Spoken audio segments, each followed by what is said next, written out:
Salam əziz dostlar, hər birinizi xoş gördük kanalımda. Bugün biraz videonu geç çəkirəm. Vaxtım olmadığı üçün hər zamanki kimi ona görə də biraz geç çəkdim.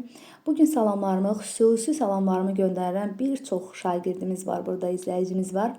Zəhra Nur, Zəhra, Xədicə qızlarıma, Nihat, Aylin, Səbinə, Turanə, görün nə gözəl adlar var.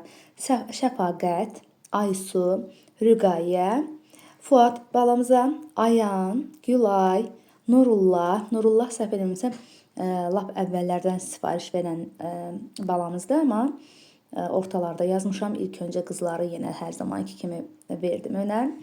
Mətin, Məlikə, Arzu, Cəsur, Nihat, Fuad, oğlanlarımın görün nə gözəl adları var. Zeynəb, Gülay, Aysu, Ceylan, Ömər, arada bir oğlan adı da atmışam. Mədinə, Leyla və Zəhra balalarıma. Buradan dərin, tam içdən səmimi şəkildə salamlarımı, sevgilərimi göndərirəm. Məni izlədikləri üçün mənə olan sevgilərini qarşılıqlı olduğunu bildirmək istəyirəm. Hər birinizi çox istəyirəm. Hər zaman mənimlə qalın, izləyin və mən də sizlər üçün yeni videolarımı çəkməkdə davam edəcəm. Əgər videolarıma ehtiyac olduğunu bilsəm, hər zaman videolar təbii ki çəkəcəm, paylaşacağım sizin kimi oxuyan şagirdlər üçün.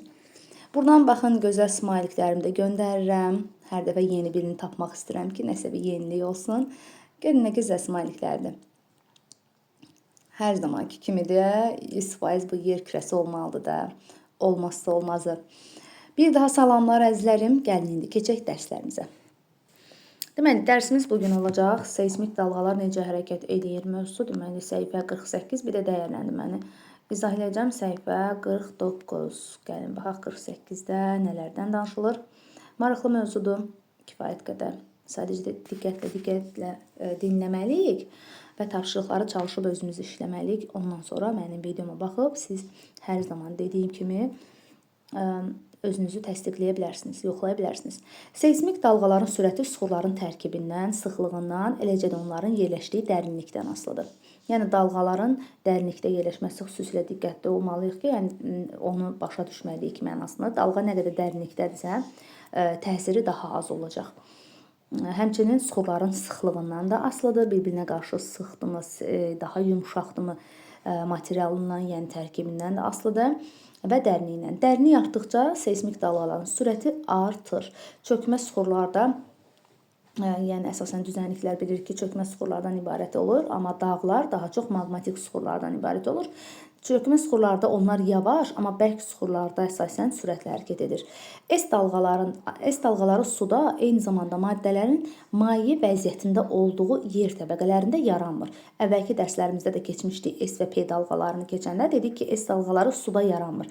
Yəni su maye formasındadır. Həmin o materialda olan, maye vəziyyətdə olan digər təbəqələrdə S dalğaları yaranmır. Bu səbəbdən tsunami yalnız P dalğalarının təsirinə yaranır. Çünki P dalğaları suda yaranan dalğalardır. Tsunamidəki onsuz ki suda olan zəlzələ nəticəsində formalaşır, bilirsiniz ki.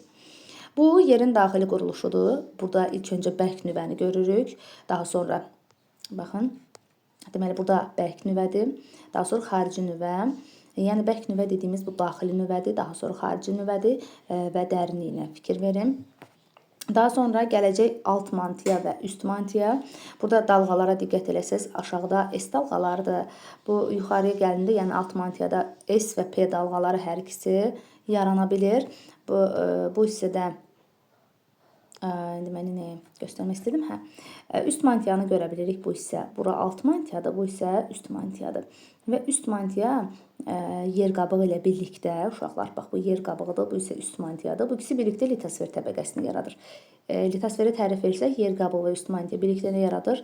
Litosferi yaradır. Yer qabığı ilə, daha doğrusu alt mantiyanın üst mantiya arasında uşaqlar belə bir təbəqə var, astanosfer qatı yerləşir. Yəni alt mantiya və üst mantiya arasında astanosfer təbəqəsi qatı yerləşir. Üst mantiya və yer qabığı birlikdə litosfer əmələ gətirdi. Fəaliyyət bölməsinə keçəcəm, amma ilk öncə dəyərləndirməni də oxumalıyam.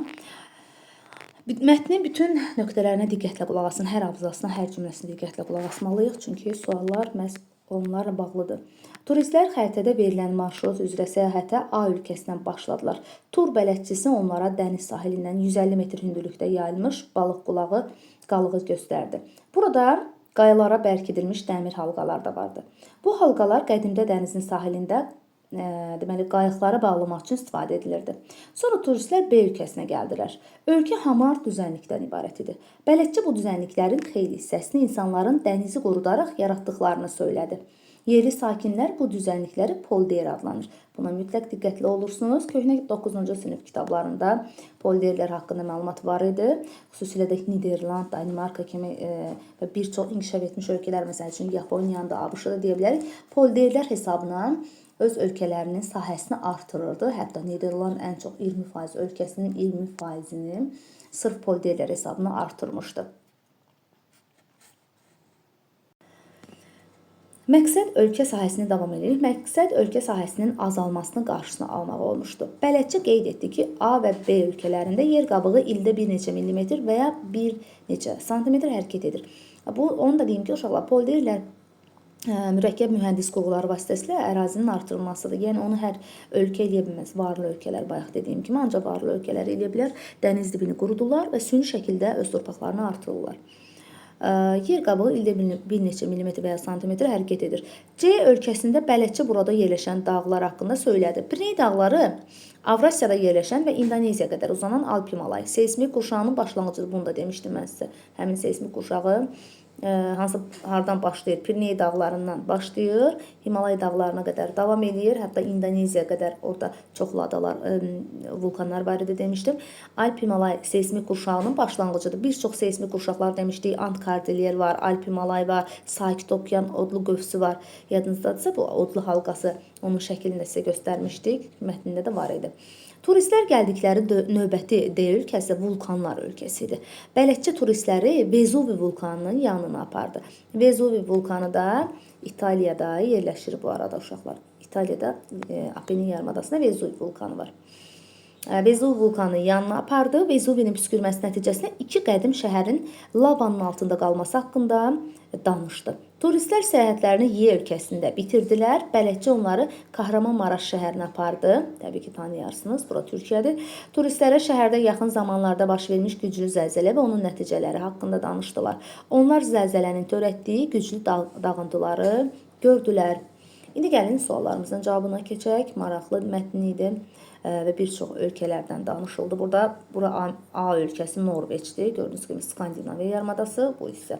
Burada Skandinaviya yarımadasıdır. Skandinaviya yarımadasında bu isə Kola yarımadasıdır. Amma Skandinaviya yarımadasında yerləşən ölkələri deyim sizə. Norveç var, İsveç var və burada da Finlandiya var. Finlandiya. Bu isə Kola yarımadasıdır. O da Rusiya məxsus yarımadadır. Tanış olmağınız lazım ki, bura məsəl üçün Böyük Britaniya əlavə bir məlumat olaraq deyirəm. Qələmim işləmədi. Bax, bura deməli Böyük Britaniyadır və onun yanındakı, bura Böyük Britaniyadır, burada yanındakı İrlandiyadır. Bayaq ki, Pirney deyəndə, Pirney yarımadası da buradadır bu arada. Orada İspaniya ilə Portuqaliya yerləşir. Bura isə Apennin yarımadasıdır, yəni İtaliyadır. Apennin yarımadası, Vezuvi vulkanı da zaten oradadır. Y nöqtəsi isə Türkiyədir. Türkiyədə Kahramanmaraş şəhərindən danışdı bu arada. Və mütləq burasına deməliyəm ki, burada Azərbaycandır. Hər halda hər biriniz tanırsınız. Xəzər dənizinin solunda, Küral-Azov ovalığında, Bakıda Abşeron yarımadasında yerləşir. Gəlin keçək mətnimizi, suallarımızın cavabını cavablandıraq. Seysmik dalğalar necə hərəkət edir? Səhifə 48 və 49 biraz daha professionallaşdırmışam, artıq səhifəni də qeyd edirəm. Sualımıza baxaq. Burada o qədər də böyük bir sual yox idi mətnimizdə. Sualın sayı az idi.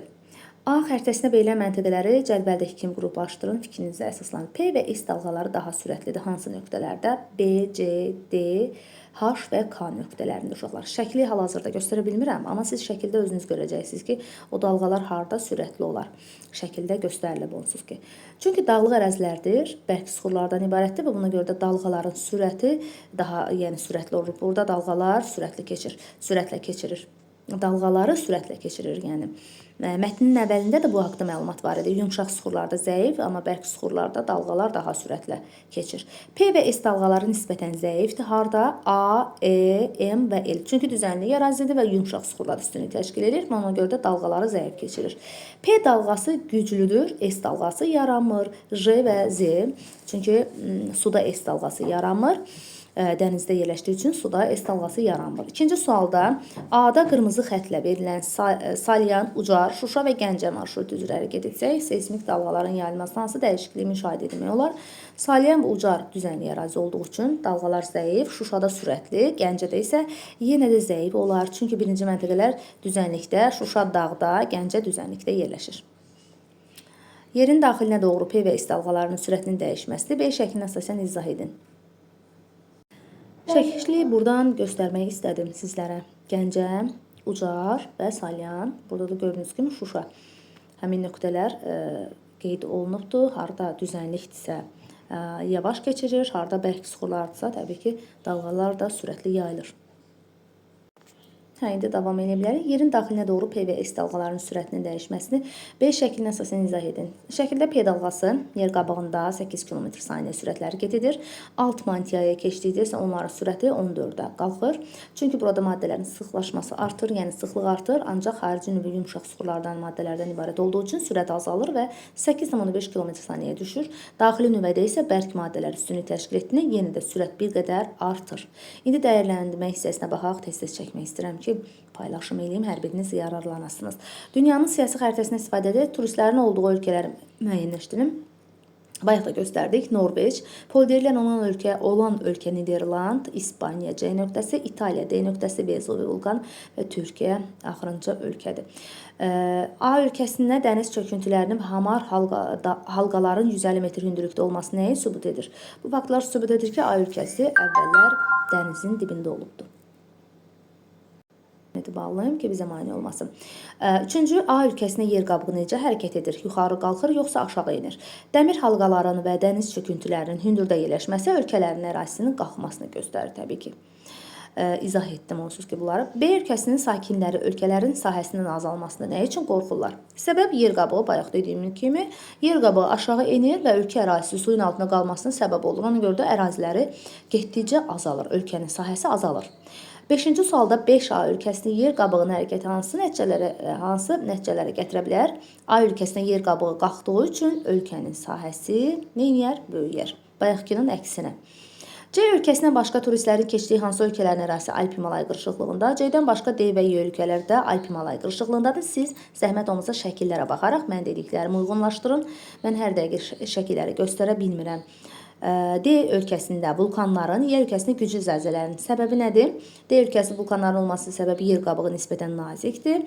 Y ölkəsində güclü zəlzələlər ona görə baş verir ki, çoxlu sayda dərin tektonik çatlar var uşaqlar. Həmin ərazidə biz demişdik ki, hansı ərazidə tektonik çatlar çoxdursa, zəlzələlər, vulkanlar qaçılmazdır. 8-də Azərbaycan seysmik cəhətdən bu ölkələrdən hansılarla eyni xüsusiyyətlərə malikdir? Təbii ki, C, D və Y ilə. Çünki Azərbaycan da digər ölkələr kimi Alp-Himalay seysmik qurşağında yerləşir. Yəni istər İspaniya, Portuqaliya, istər İtaliya olsun, Türkiyə olsun, eləcə də Azərbaycan həmin seysmik zonada yerləşir. Ona görə də zəlzələlər Azərbaycanda qaçılmazdır. Bu ölkələrin hansında olmaq istərdiniz? Təbii ki, özünüz bu haqda essay yazacaqsınız. Bu sizin öz işinizdir artıq. Mən məsəl üçün İtaliyada olmaq istəyərəm. Nümunə olaraq vermişəm. Təbii ki, ən çox sevdiyim ölkə İspaniyadır. İtaliya Apennin yarımadasında yerləşir. Paytaxtı Roma şəhəridir. Ölkə haqqında yazan məsəl üçün orada Etna vulkanı var, Siciliya adası var, Sardiniya adası var İtaliyaya məxsus və orada vulkan olaraq Etna vulkanı var Siciliya adasında, Alp dağlarının ətəyində yerləşir. Bax bu şəkildə orada Padano ovalığı var, Po çayı var. Məlumatları artıq özünüz yazacaqsınız. Hər birinizə uğurlar arzulayıram. Bir daha hər birinizə təşəkkür edirəm. Adlarınızı mütləq qeyd edin. Gələn video dərslərimi çalışın. Soyadlarınızla yazın. Bəzən adlar üst-üstə düşür, eyni adlar olur. Çalışın soyadlarınızla yazın. Hətta istəyən öz məktəbinə də buradan salamlar göndərə bilər. Hər birinizə uğurlar arzulayıram. Gələn dərsimizdə görüşmək ümidi ilə.